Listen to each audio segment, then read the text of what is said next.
if you're being royalty, if this man doesn't receive his $1,603, would you refund New Yorkers that money? So I'm glad that we won't have to address the hypothetical, because this is an agenda we truly intend to realize. And when we've spoken about a rent freeze, it is in fact a reflection of the statistics that we see. The Rent Guidelines Board does regular studies, and what they found, he wants the rent to be free, the buses to be free. I'm sure that's going to make a lot of people want to vote for him, but I'm telling you, that will backfire rent stabilized very quickly. Household income is just $60,000 a year, and there is room for that relief. And just this last weekend, a few days ago, I was in Staten Island, and I was speaking to Father Hank at Canterbury House, which is a rent stabilized home for seniors in our city. And he was telling me that he supported a rent freeze. And he said he supported it because of the fact that his seniors simply had no more money to give him. And yet he said, I also will need help to make this work as someone running this institution. And that's where our commitment will be. It'll be universal. It'll be to the tenants, but also to the landlords of affordable housing.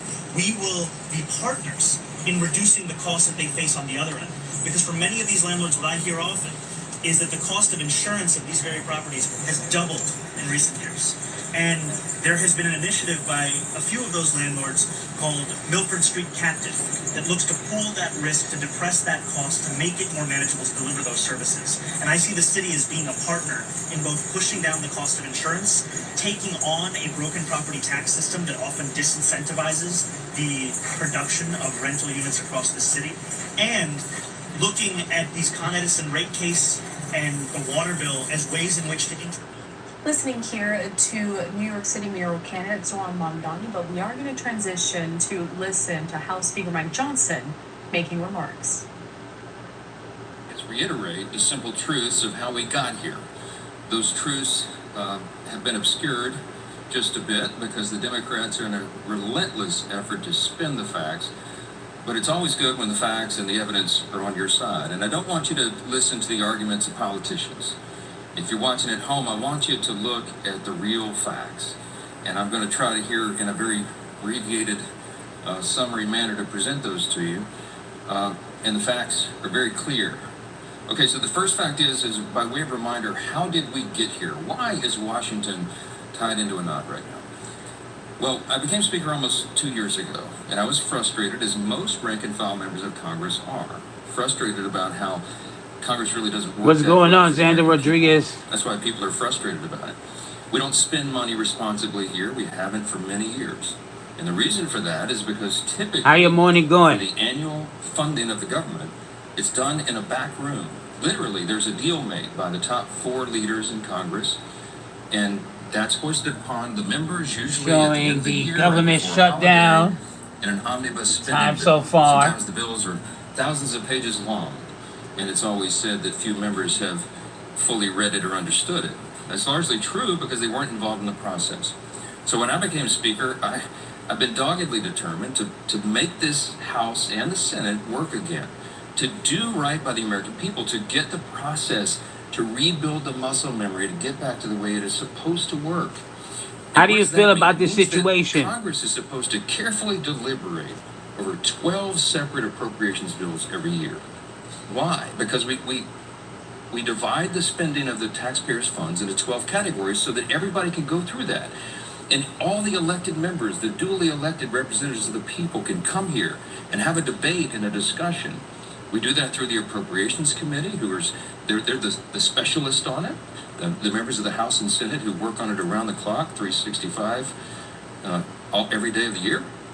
And then they put together a product. It goes to the full body in the House and then the full body in the Senate, and they work on that together, and they come up with the most efficient and effective way that they can build consensus around to spend the taxpayers' funds. Well, we started that process back this year, and I'm so proud to tell you that we're rebuilding the muscle memory. It's like pushing a boulder uphill, but we've got it done. And we worked 12 separate appropriations. Well, I mean, it's been a busy morning, but we're still getting it started. In a bipartisan fashion. Republicans and Democrats. It ain't been too bad. I enjoyed my coffee already, so I might get me another cup going in a little bit. On the floor. We passed them on the House floor. And we sent that over to the Senate. Meanwhile, the Senate passed 3 of their own bills off the floor. That hasn't happened around here in many years. And all of that process that I just described takes a lot of time and a lot of work and energy and effort. And our appropriators, while they're working in good Who do faith, you they're think not is at on time. fault for the Why? shutdown? Because Do you think it's the end of fiscal year Republicans, is the September Democrats, or 30th, both? Not December 31. And so the clock was just running out. So what we did, because Republicans are in charge of both houses right now, is the responsible thing. Leader Thune in the Senate and I in the House, we sat down with our appropriators and we said, let's come up with a simple feel the same stopgap way. measure to keep the lights on and keep the government feel like open it's so both that parties. appropriators can finish this very healthy process for the people they represent. And so we put together a very simple, clean, continuing resolution. Why do we say it's clean? Because there's nothing to it. It's 24 pages. It's the bare minimum. It just says, keep the status quo, which, by the way, for all my Democrat friends, is the Biden-era policies and spending that we haven't been able to fix yet. We're in the process of getting appropriations done to repair all that, but we needed more time to do it. So, in a bipartisan fashion, Democrats and Republicans got together and said, you know what? Fine, let's extend this until November 21st. The Democrats in the House agreed to that. That was the date. We put that bill on the floor. We passed it out of the House. I'm in America. And we sent it over to the Senate. Well, now we expected, I thought, that Chuck Where you Schumer from? would do what he's always done. The man has served in Congress 3/4 of my life, I think. And he has given impassioned speeches over the year. Most What's recently going in on, March of everybody? this- What's going this on? year, that you have to fund continuing resolutions. You can't shut the government down because I'm it's not entirely sure how to pronounce your and name, painful for Aquafun, He was right. and in March. Lena Douglas. He is not right today. Which leads me to fact number 2. What's Fact going number on, 1 is how we everybody? got here. Fact number South 2 is Africa, why that's we what's have this up. mess. How are Why things did over Chuck there? Schumer change his tune, and why is he now saying exactly the opposite of what he said 6 months ago? A picture's What's worth good? What's good? 10,000 words. Okay, this is a copy of the Washington Examiner. Aquafan. Right? You can't see this at home. What's I just good? had What's this on my good? desk in a big stack, and I found it. This is March. This is published March of 2025, March 26 exactly.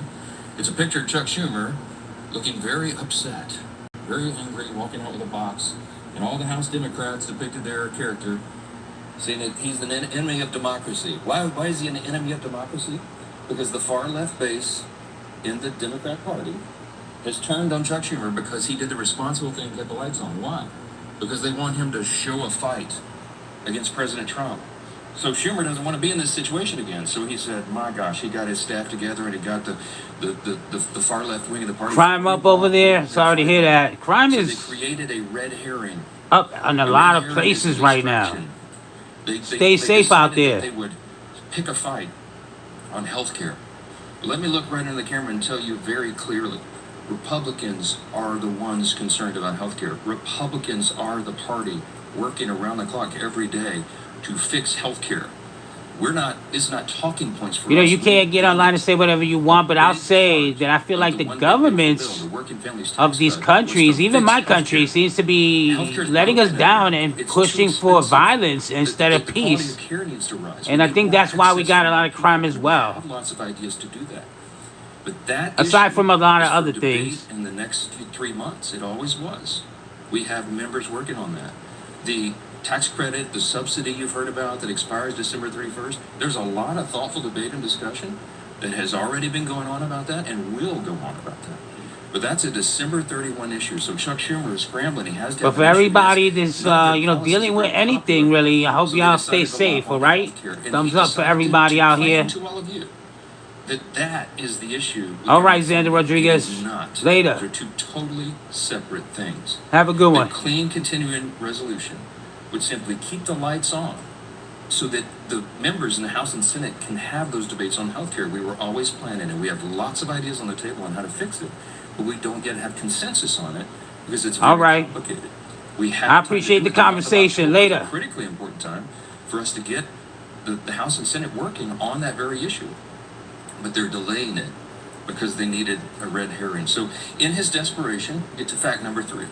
In his desperation, they decided to create the red herring. They decided to claim that this is all about healthcare, which the September funding issue never was.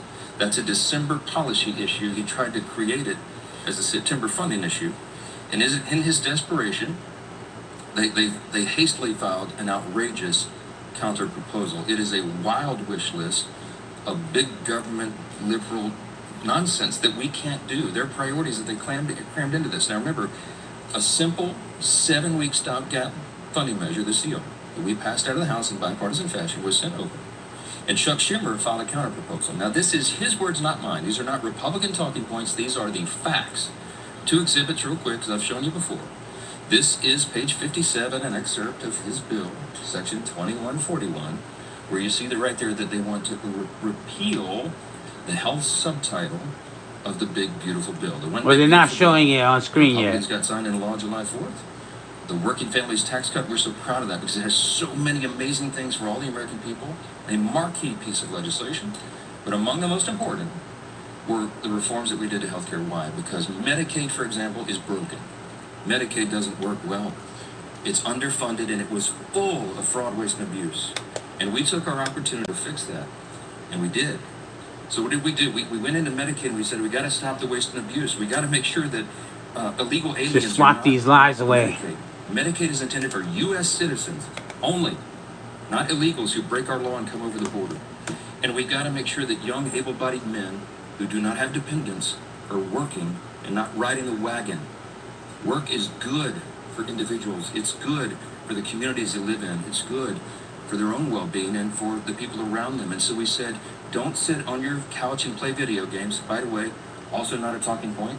There was an AEI study, I think one of the organizations that pulled this, and most of these young men who are not working are sitting around literally playing video games. Get back to work. So we put that in the law. And the big thing was making sure that an estimated 1.4 million illegal aliens are no longer riding that wagon either. Why? Because Medicaid had to be strengthened. Medicaid is intended for the elderly, the disabled, and young pregnant women, as I use an example, who are in difficult situations. They need the resources desperately, but the resources are being drained by people who were never intended to be there. So Republicans got busy and fixed it. We put it in the big, beautiful bill. So, back to fact number 3, I guess I'm still on. Chuck Schumer files a counterproposal and says, we want to reverse all that. Well, among the effects, among the things that he would reverse is putting illegal aliens back on the program. Don't take my word for it. Look at the evidence. We're here at Exhibit B. This is the list of the actual provisions that would be reversed if Chuck Schumer's language was voted on and passed. Among those, it would end. See, these are the provisions, the Working Families Tax Cut Act. These are the provisions of our bill. Not showing anything on screen. I'm just letting you know. We ended Medicaid funding for most non-citizens. They would reverse that, and it would cost American taxpayers, hardworking What's Americans, going on? an estimated $6.2 billion. And you just go down the list. I see you back. Loophole. You know what they did in California? Gavin Newsom and the team out in California? They expanded Medicaid to cover all able-bodied illegal alien adults. These men who could be working or whatever. I mean, they're not even citizens. Never intended by Congress. They put that on the tab of the taxpayer. And so we reversed it. Chuck Schumer would repeal that. He would repeal those repairs, and this is what it would cost. You do the math. I won't go through each line, but it's on the website, speaker.gov. You can pull this up. It amounts to $192. Okay, now they're showing it. Let me see if it can pick up on the screen. $192.8 billion. So almost $200 billion that Chuck Schumer wants to put back. Also, by the way, A little bit hard to read. repealing our health subtitle, he would also repeal the $50 billion that Republicans put into the bill to support our rural hospitals around the country. Why would Chuck Schumer do that? Because he's desperate for political cover. Let me keep going. It looks like a suspicious by the way, painting in the background. It looked very Mason-y. COVID-era spending under Joe Biden for all this healthcare stuff. It was stolen, fraud, waste, and abuse, rife throughout the programs, and we fixed it, and they want to reverse that. By the way, this has always been what the Democrats wanted to do. You all remember, I know, the 2020 presidential election. We've all seen the video over the last week or so, where they asked every single candidate for the Democrat nomination on the stage running for president, is it your intention to give health care to illegal aliens who come into the country? Every single one of them raised their hands, including Joe Biden and Kamala Harris, and that explains a lot of this. All right. That's the facts. And I went on all the shows. I've been on all the programs, as many as I can, to just lay this out. And on some of these programs have been followed by Chuck Schumer or Hakeem Jeffries back and forth. Not one time have they been able to refute what they themselves put in writing. I hope that you will ask them about this. I hope that you will ask them, if it is indeed not your intention, why did you say that? Why did you do that? This is a key part of what they put into their counterproposal, which, by the way, amounts to $1.5 trillion in new spending that they want to strap onto a 7-week, simple, 24-page stopgap measure to keep the lights on so we can do our work. Fact number 5, don't ask me, because here's the answer. Why aren't you negotiating? There's nothing for us to negotiate. The House has done its job. The House Republicans right now are working hard in their districts all around the country. They're meeting their constituents' needs. They're going and explaining and providing the answers, and they're trying to help them navigate through this. So they say. I'm gonna get ready to cut this live. I'll be back in a little bit. Hopefully you'll be around to catch me. I got a couple things I gotta take care of, so I'm looking to get back in about 20 minutes or so. Republicans are on the job. We Later, want y'all. to improve healthcare. We have ideas and plans to do that, to fix the COVID level madness.